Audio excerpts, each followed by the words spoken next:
Hey everyone, I'm Robert Sislow here, Director of Production for Grant Cardone TV, and this week on Ask the Pro, we have a really interesting guest. His name is Drew Colson. He is the head of physical and digital distribution for the Enthusiast Network, the video syndication manager of all the content for 10 media brands.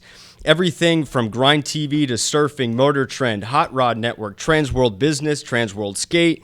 They are the sports entertainment face to that industry. And Drew, thanks a lot for coming. I'm truly excited that we could do this interview today. Me too, man. Yeah, man, I love it. I love the set too. The set is sick. I really want a set that looks like that. What's that thing on the right? Talking about the rocket ship. Yeah, man. It's when we used to, one of the brands that we started, or businesses they started out of Transworld, was the Warp Tour. And so that's actually a piece of memorabilia from the initial Warp Tour stop. Oh wow! So you started the Warp Tour out of there. Warp Tour is one of the sort of hatchlings from underneath the Transworld umbrella, 15, 20 years ago. Yeah. Wow. And then the other one is the snowboard actually behind me. They used to do a thing called Board Aid. It was one of the most successful sort of promotions for AIDS. It was in action sports. They did a whole bunch of massive concerts and action sports roll-ups. In Big Bear, they actually had Biggie played at that event. Oh, wow. So a while ago, but definitely cutting edge at the time. I love it. So in the interview today, we're going to talk about sports. We're going to talk about the business of sports, what Drew does over there at the Enthusiast Network. I hope you guys enjoy it. Please take a moment and share this with your friends and family. It's going to be awesome. Twitter, LinkedIn, Facebook, everything you got. Everybody has to know about this guy. So Drew, we're going to roll right into it. Tell us a little bit about you, where you got started. How did Drew get into this industry? Take us from like little Drew to big Drew. Let's go. Let's see. For me, I've been really interested in computers since about second grade. Not to go really small, but that sort of set me up for today's sort of environment. Ended up getting a degree in computer science from San Marcos State and a degree in information security from ITT. So I'm a computer hacker. You're a hacker. Yep. And then my own personal stuff was always revolved around surfing and trying to work in the professional world of surfing. And I realized real early on that I wasn't going to be able to make it as a pro, but to be able to run along with all my friends, I started shooting video. And so, the batteries always die eventually. So I'd get to surf when the waves were good. Sort of a balance of bringing enough batteries to work and not enough so that you're not surfing at all. Back then. And so that sort of evolved into working for a brand called Surfskate Snow Television. They were the precursor to Blue Torch and Fuel TV.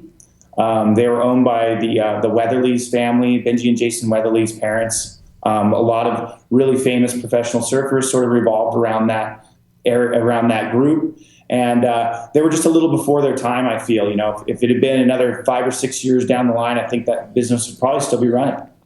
Okay. So moving on to more of a video world, I went on to make the Osiris surf movie in 2005.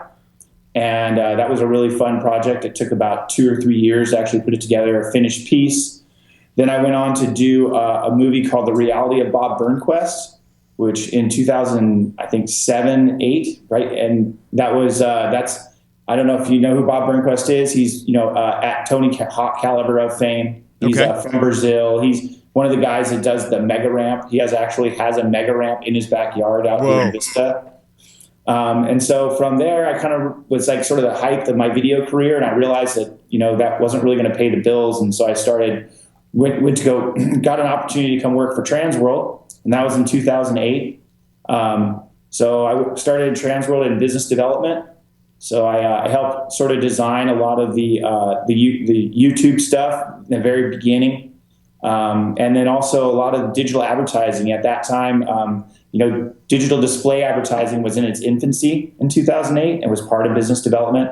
We actually, myself and one other girl, used to run all the digital stuff, which is interesting to me now because in our world, there's about 15 people that staff that side of the business now. Wow. So it's amazing. That sort of, correlates with what I would want to talk about in our world but at any rate, so we go from working in business development to basically managing all the YouTube stuff, and then now that's become important enough that I become the video syndication manager, and that sort of entails running the video, transactional video, sort of iTunes, Vimeo on demand, and that kind of stuff, alongside with all the YouTube platforms, and then sort of any AOV stuff, add to video, sort of retail stuff as well. So that's amazing. What an incredible story. So you started as a surfer who wanted to make it in the industry. I surf myself too, so I get it. We kind of have a lot of similarities there,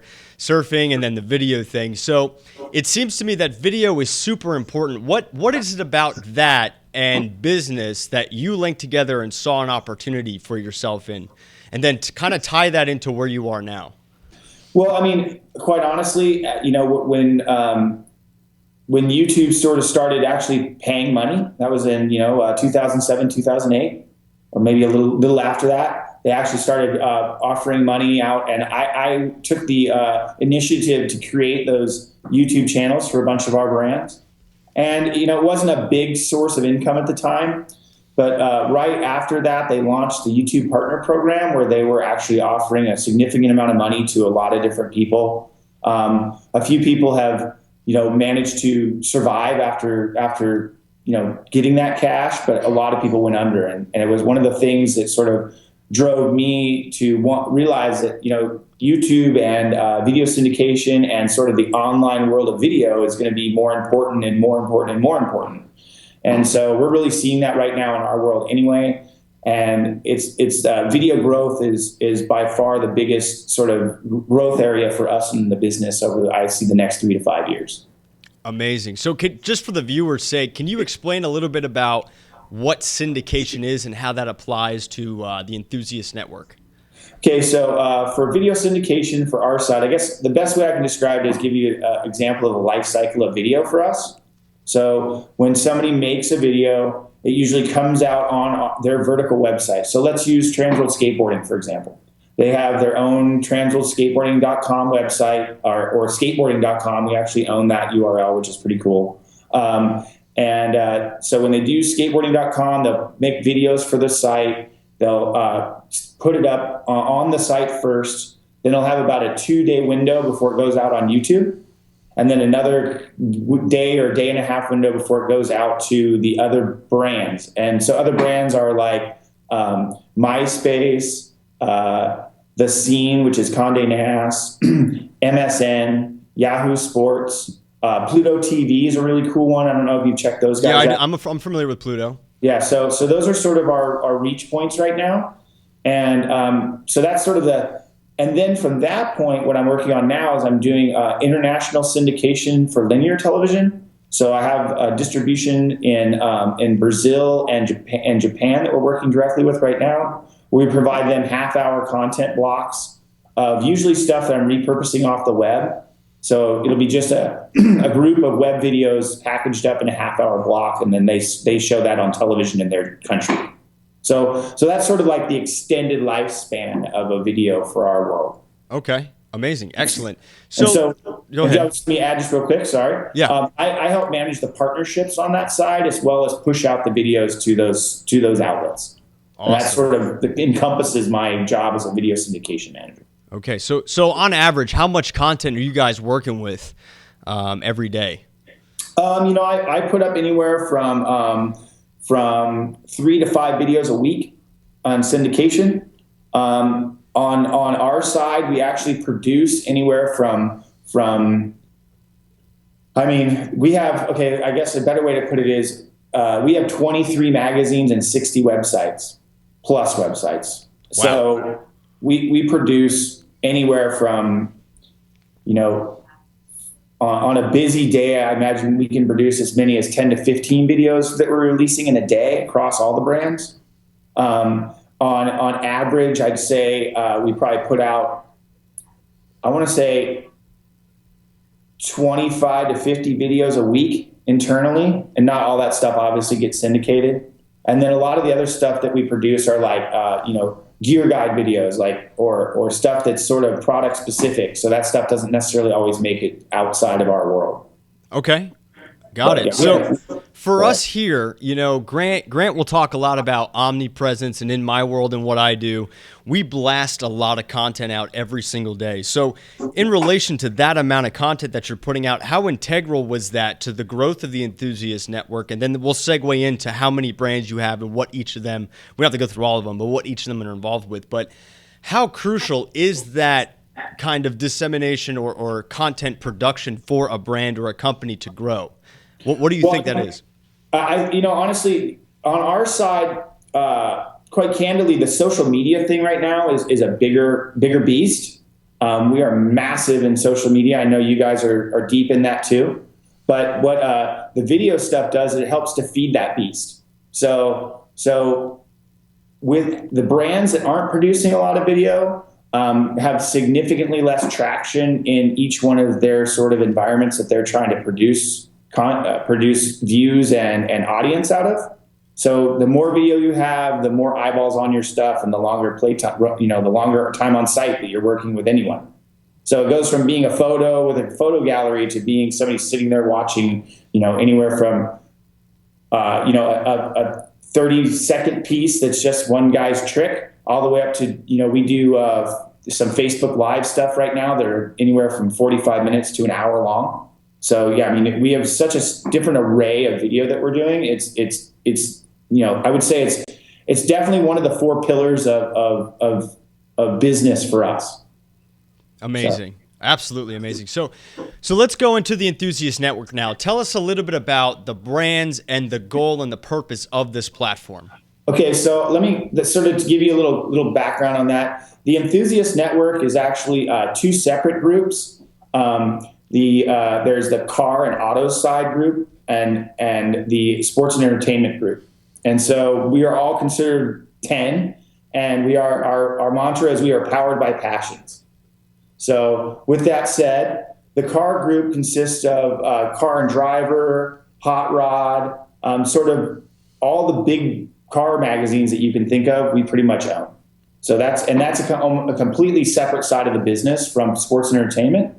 Whereas sports and entertainment at this point is, again, I said I worked for Transworld for quite a while. The Transworld brands got acquired by Grind Media about 3 years ago. So that would be Transworld, Surf, Skate, Snow, Motocross, BMX, and a business magazine. So for people, not to interrupt you, but for people that don't know about Transworld, what was that brand? Well, it's a 30-year-old company that was started out here in California. Louise and Larry Bama and some of their friends started the skateboarding brand first, then grew it into a snowboard magazine, and then I'm trying to think what came after that. Skate, Snow. Then they had the Warp magazine. They had a bunch of different style magazines. Like Transworld was a really big media player in the mid 90s, early 2000s. Okay. And they actually got bought by Time AOL. Okay. So Louise and Larry did really well to, sell the company and grow it up to where it's at.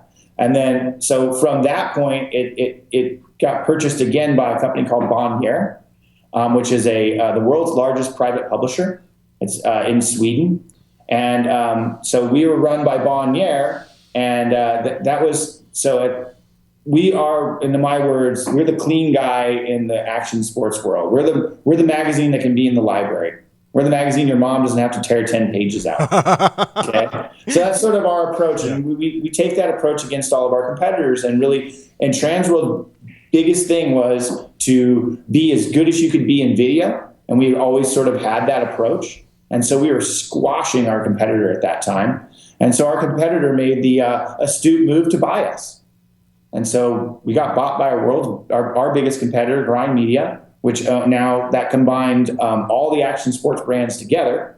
So now it's all the Transworld titles, Surfer, Surfing, Canoe and Kayak, SUP, the Bike Magazine, New Schoolers, Powder, There's a few other ones in there that could go on at the list. Essentially, we are the world's largest source of action sports, and bottom line. And now on top of that, we've actually acquired the Do Tour, which is the action sports tour that they did. That was multiple brands. Now we whittled that down to just doing skate and snowboarding.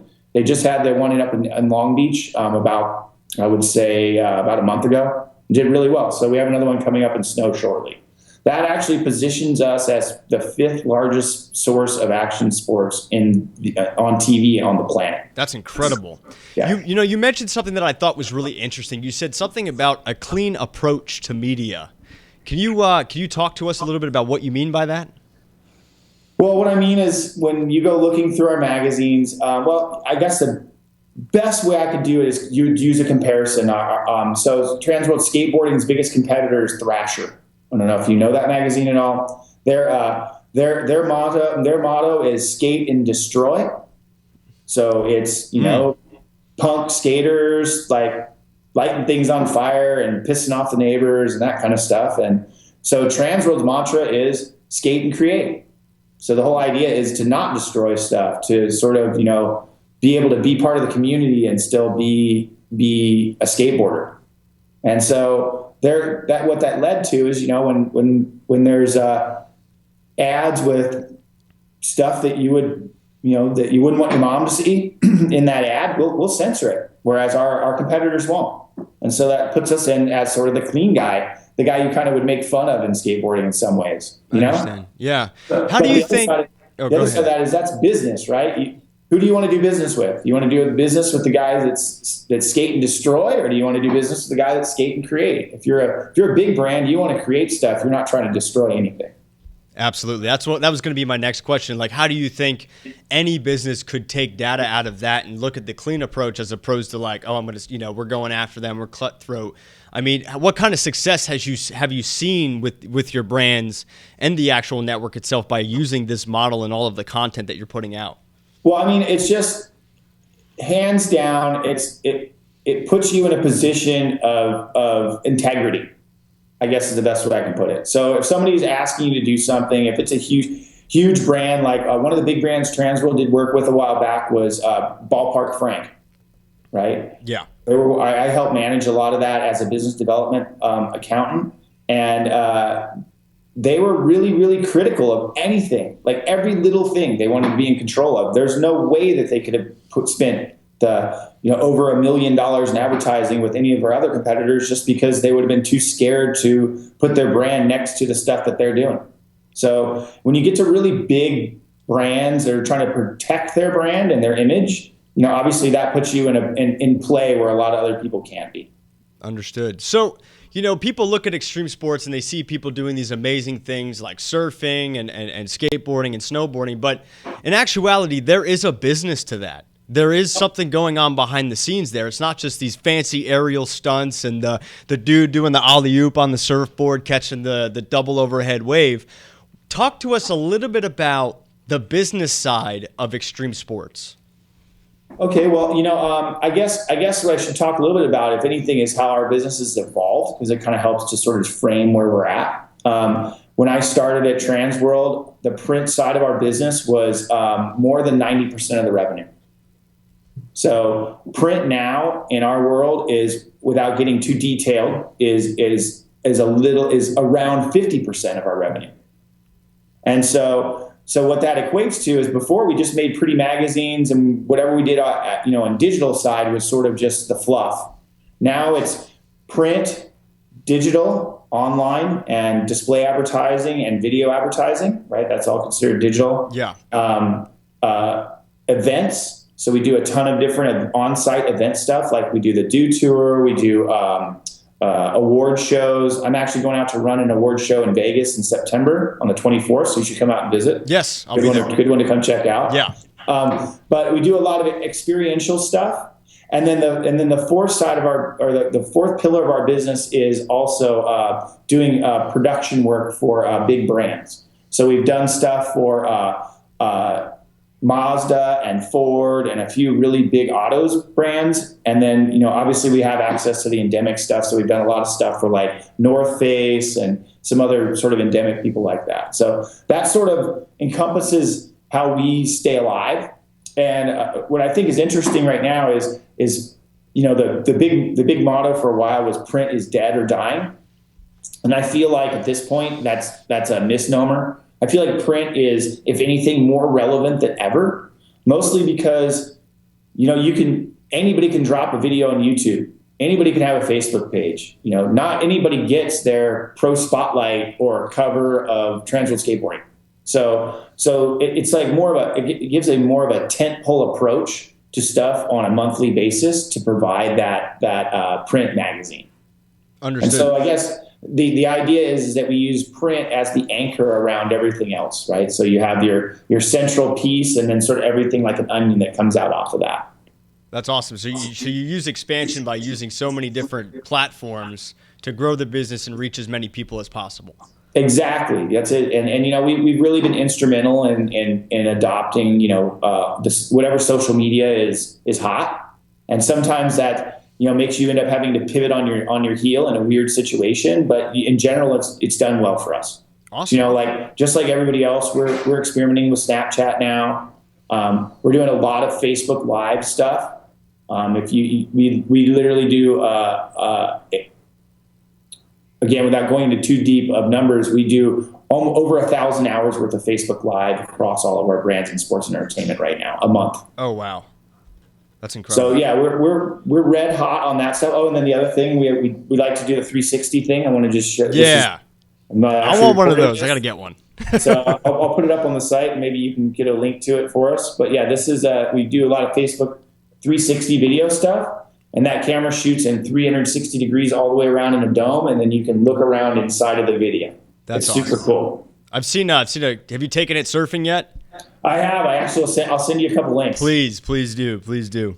All right. So what is the goal? Before we end off here, tell us a little bit about, what you're going to be planning to do with the Enthusiast Network, and where is this thing going? What is the goal of what you guys have created? Because when I saw it, Adam had introduced me to you, and I was looking at it, and I thought it was super intriguing, super interesting, because it's a different type of a flavor than what we're used to over here in the business world. But in my head, I was like, there's a business there. We should know about what those guys are doing, because the reach in this industry is massive, correct?